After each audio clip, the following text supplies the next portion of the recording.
নমস্কার বন্ধুরা, প্রত্যেক দিনের মতো আজকেও আপনাদের সামনে একটি নতুন ভিডিও নিয়ে আসলাম। আজকের ভিডিওতে আমি বলবো এই অক্সিস্প্যাস ট্যাবলেট নিয়ে। এই ট্যাবলেটটি কিভাবে ব্যবহার করবেন, এর কি ডোজ আছে, এটি কোন কোম্পানি তৈরি করে, এই মেডিসিনটির কত দাম করেছে, এই মেডিসিনটির কোনো বিকল্প মেডিসিন আছে কি না, এই মেডিসিনটি কোন কোন পেশেন্টকে দেওয়া যাবে না, সব শেষে জেনে নেব এই মেডিসিনটির কিছু পার্শ্ব প্রতিক্রিয়া। তার আগে বলি, এই চ্যানেলে প্রত্যেক দিন মেডিসিন সম্বন্ধীয় তথ্য পাওয়ার জন্য চ্যানেলটি সাবস্ক্রাইব করে রাখবেন। আমার নাম দেবব্রত বসাক, আমার চ্যানেলের নাম দেবা মেডিসিন।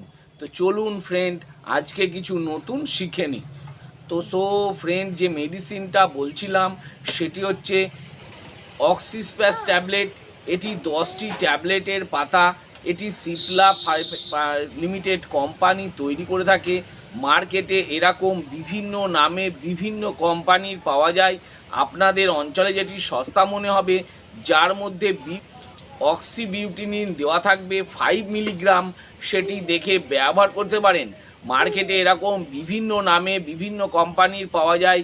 আমি স্ক্রিনে দু একটা মেডিসিনের নাম বলে দিচ্ছি, দেখে নেন। যার মধ্যে যেমন হচ্ছে ডিট্রোপান 5, টোপান 5, সিস্টন 5, এরকম বিভিন্ন নামে বিভিন্ন কোম্পানির পাওয়া যায়। সবই একই মেডিসিন, যার মধ্যে এই অক্সিবিউটিনিন 5 মিলিগ্রাম দেওয়া থাকবে, সেটি দেখে ব্যবহার করতে পারেন। এটি 2.5 মিলিগ্রাম, 5 মিলিগ্রাম অ্যাভেলেবেল পাওয়া যায়। তো ফ্রেন্ড, আজকে আমি এই অক্সিস্প্যাস ট্যাবলেট নিয়ে বলছি। এটি একটি অ্যান্টিকোলোনাজিক্স, অ্যান্টিপ্যাজমোডিক মেডিসিন শ্রেণীর অন্তর্গত। এটি ব্যবহার করা হয় ঘন ঘন প্রস্রাব, মূত্রথলির সমস্যা, প্রস্রাব করতে গিয়ে অক্ষমতা বা প্রস্রাব করতে গিয়ে সমস্যা, সেই সব পেশেন্টদের ক্ষেত্রে এই অক্সিস্প্যাস ট্যাবলেটটি ব্যবহার করা হয়ে থাকে। এই মেডিসিনটি 10টি ট্যাবলেটের পাতা। এটির দাম করেছে 104 টাকা। এটি ব্যবহার করা হয় যদি কোনো পেশেন্টের দেখা যাচ্ছে ঘন ঘন প্রস্রাব হচ্ছে, প্রস্রাব করতে গিয়ে অসুবিধা হচ্ছে, প্রস্রাবের অক্ষমতা, সেই সব পেশেন্টদের ক্ষেত্রে এই ট্যাবলেটটি ব্যবহার করা হয়ে থাকে। প্রস্রাব করতে গেলে ব্যথা করছে, প্রস্রাব ঠিকমতো ধরে রাখতে পারছে না, সেই সব পেশেন্টদের ক্ষেত্রে এই ট্যাবলেটটি ব্যবহার করা হয়ে থাকে। এই ট্যাবলেটটি পেশি শিথিল রেখে কাজ করে। পেটের মধ্যে প্রস্রাবের সংকোচন, প্রস্রাবের থলিতে সংকোচন, স্প্যাজম, সেটাকে বন্ধ করে দেয়। জরুরি প্রস্রাব করার সময় নিয়ন্ত্রণ হারিয়ে ফেলা, সেই সব পরিস্থিতিতেও এই ট্যাবলেটটি ব্যবহার করা হয়ে থাকে। এটি প্রস্রাব নিঃসরণ নিয়ন্ত্রণেও সাহায্য করে।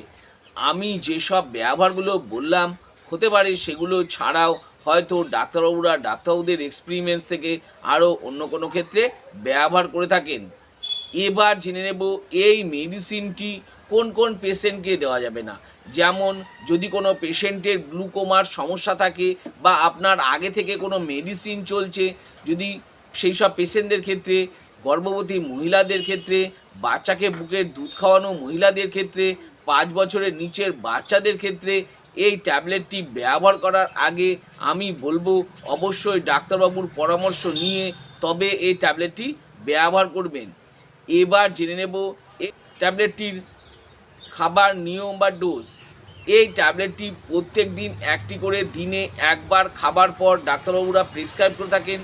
কিছু কিছু পেশেন্টের ক্ষেত্রে দেখা গেছে পেশেন্টের কন্ডিশনের ওপর নির্ভর করে কখনো কখনো ডাক্তারবাবুরা দিনে দুবারও খাবার পর প্রেসক্রাইব করেছেন। সেটা অবশ্যই পেশেন্টের কন্ডিশনের ওপর নির্ভর করে। এটি 1 মাস, 2 মাস বা 3 মাসও ব্যবহার করার জন্য ডাক্তারবাবুরা প্রেসক্রাইব করে থাকেন।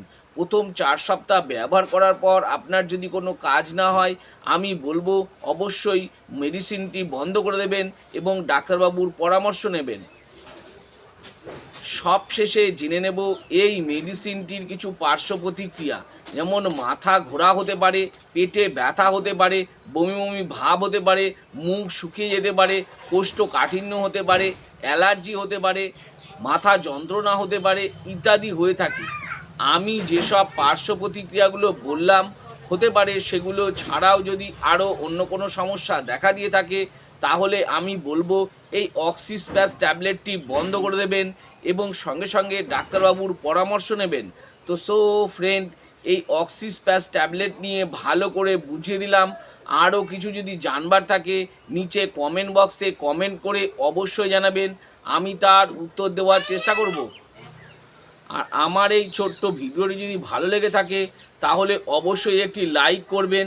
আর আমার চ্যানেলে যদি নতুন হয়ে থাকেন তো চ্যানেলটি অবশ্যই সাবস্ক্রাইব করে রাখবেন। আর পাশে থাকা বেল আইকনটি বা যে ঘন্টাটি আছে সেটি বাজিয়ে দেবেন, যাতে এরকম নতুন নতুন ভিডিওগুলো নোটিফিকেশনের মাধ্যমে আপনাদের কাছে খুব তাড়াতাড়ি পৌঁছে যায়। তো সো ফ্রেন্ড, ভিডিওটা আজকে আমি এখানেই শেষ করলাম। ভালো থাকবেন, সুস্থ থাকবেন, দেখা হচ্ছে পরের ভিডিওতে।